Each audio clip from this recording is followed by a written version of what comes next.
Welcome, witches and seekers, to another episode of Wishcrafting. I'm Wishamaya, and today you might hear some thunderstorm noises in the background of this episode because we are experiencing a vibrant early spring rainstorm right now. We're just going to have that ambient scene setting as we dive into the rich, intertwined histories of two of the most famous goddesses of love, Aphrodite and Venus. They also happen to be two of my most favorite goddesses, as I have worked very closely with them for quite a while, so I'm very happy to bring you this episode today. Aphrodite and Venus are often treated as one and the same, but these deities both have unique origins, myths, and spiritual associations that have evolved over time, and we're going to dive into all of that today. So, light a candle, pour yourself a drink, and let's explore the sacred legacy of Aphrodite and Venus. Our journey begins with Aphrodite, the radiant Greek goddess of love, beauty, and desire. But did you know that she is also much more than that? She has ties that go all the way back to ancient Sumer that link her to the art of war. One of her most famous origin myths comes from Hesiod's Theogony, which tells us that she was born from the sea foam after the Titan Cronus castrated his father, Uranus, and cast his severed genitals into the ocean. Yes, you heard that right. Aphrodite was born of castration sea foam. What a lovely start. But appropriate for her, because from this act of destruction and chaos, she emerged, a being of pure, untamed desire, beauty, and passion. But this isn't her only origin story. Later traditions, especially those influenced by Homer, claim that Aphrodite was the daughter of Zeus and the Titaness Dione, making her more integrated into the Olympian pantheon. Either way, Aphrodite was not just a goddess of romance. She embodied passion, fertility, war, and the raw power of attraction. It's said that when Aphrodite was born from the castration sea foam, as she stepped from the sea onto the island of Cyprus, everything around her burst into life. Immediately, plants started growing, and all animals and people in her vicinity immediately started to procreate. So, to put it more succinctly, Aphrodite is the embodiment of desire. The desire to live, to fuck, and to engage in the passions of the world. Her sacred symbols are many, but I have just a few to share with you today. Starting with the dove, which today represents peace and love, but comes to Aphrodite through her goddess lineage.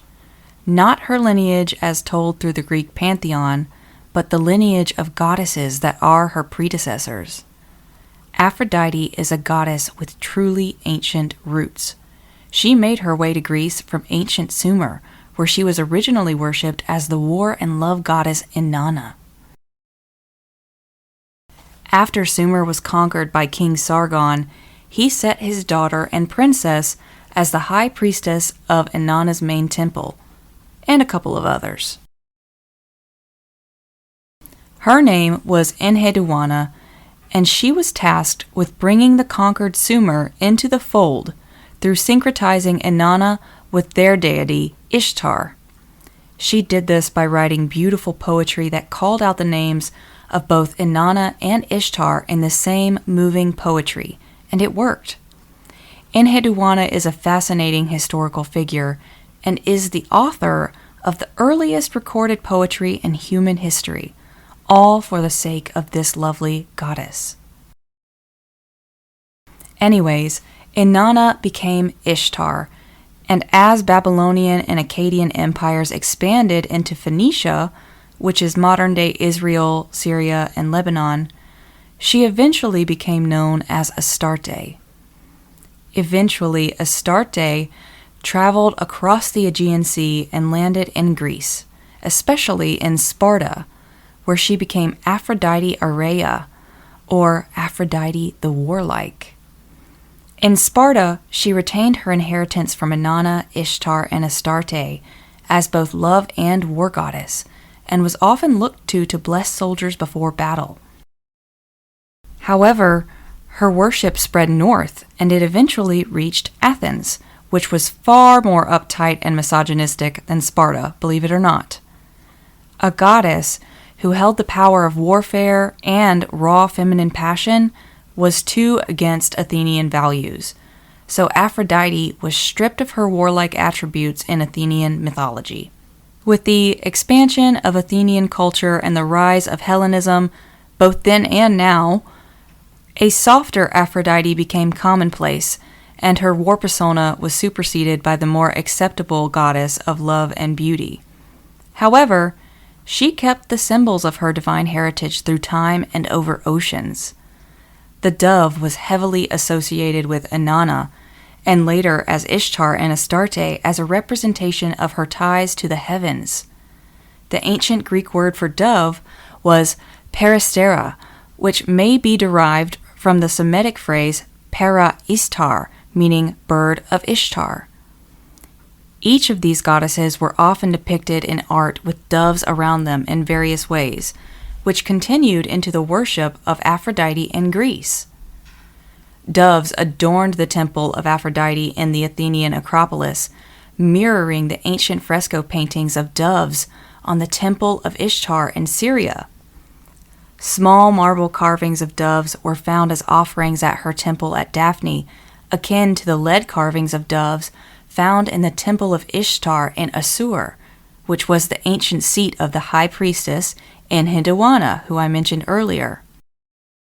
During her main festival, Aphrodisia, which starts the third week of July and ends the third week of August, the temple altars were purified with the blood of a sacrificial dove at the start of the festival, which gives the dove its ties to purity and prosperity, as well as the peace that often happened around festival times. But the dove is not her only symbol. Another one of her symbols is the rose, a flower of beauty, desire, and fleeting passion, but so much more. The story goes that Aphrodite learned of a plot against her lover Adonis, and as she ran to warn him, she ran through a thicket of white roses. The thorns of the roses pricked her feet, and her blood stained the roses red, immortalizing them as a symbol of eternal devotion after Adonis met his end against her efforts. Another one of her symbols is the seashell, a symbol of her oceanic birth as she rose from the foam of her father's castration upon a scallop shell. Scallops were once believed to be an aphrodisiac that enhanced libido and desire, a perfect symbol for a goddess who embodies the raw desire of the world.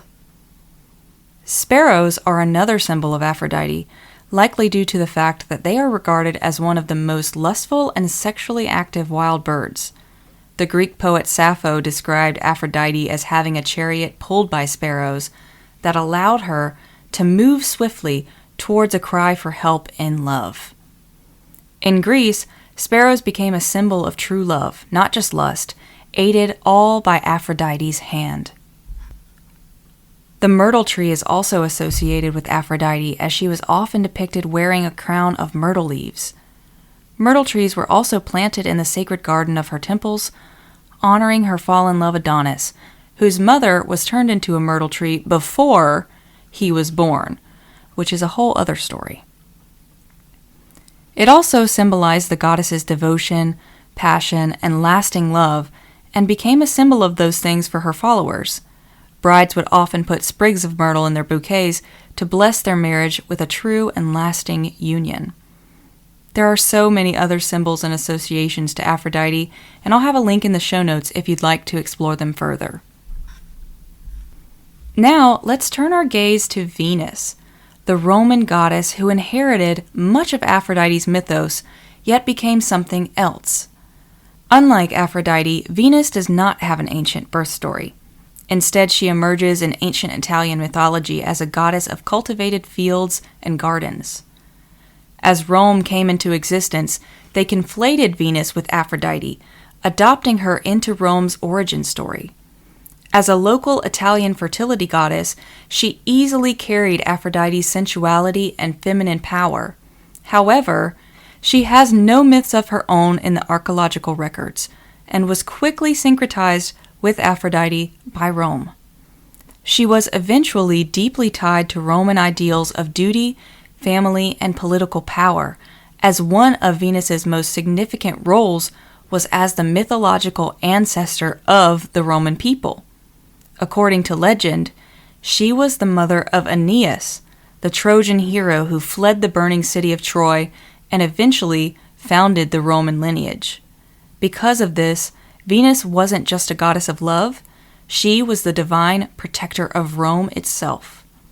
Venus was also associated with civic prosperity and was honored under titles such as Venus Genitrix, or Venus the Ancestress, and Venus Victrix, Venus the Victorious.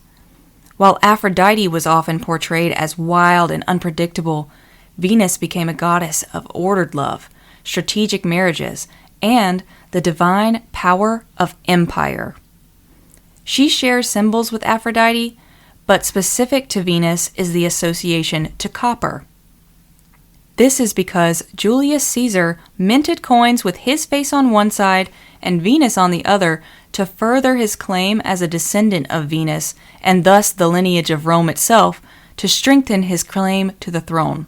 The word copper derives from cuprum, which in turn comes from Cyprus or Cyprus, the island where the Romans obtained their copper supply and where, after her conflation with Aphrodite, Venus was said to have been born from the sea and took her first steps, just like Aphrodite.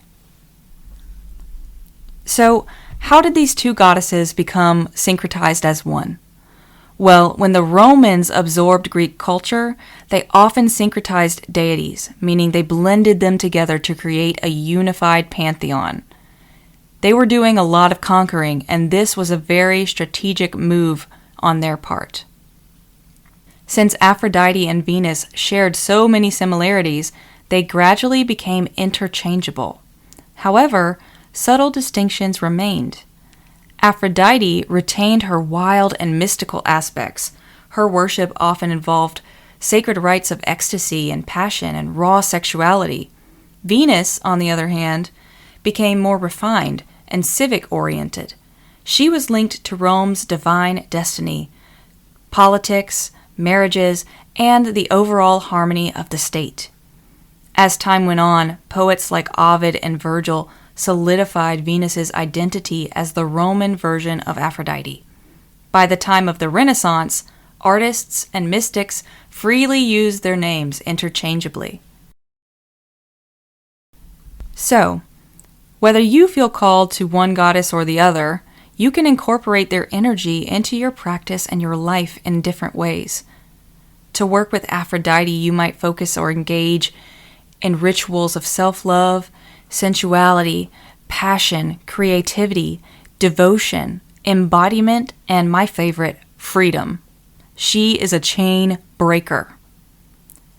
To work with Venus, you might engage in rituals that enhance prosperity, harmony, strategy, love, fertility, as that was her original domain, and overall success. If you're trying to build your own empire, Venus might be your girl. These are only a few of the areas that these goddesses can aid you in your life, and the more you work with them, the more dynamic and nuanced their mysteries become. Now, whether you resonate more with the primal power of Aphrodite or the civilized grace of Venus, both goddesses offer unique gifts to modern witches and seekers. Their mythology reminds us that love is both wild and ordered, and that the long line of unbroken feminine power is still very much alive today. I hope this episode has deepened your understanding of these divine mirroring goddesses, and if you enjoyed this discussion, don't forget to follow the show, leave a comment, or share your experiences working with either of these goddesses if you so please. The links you need will be in the show notes. It's been such a pleasure to share this episode with you, and until next time, don't forget to keep your roots deep and your dreams wild.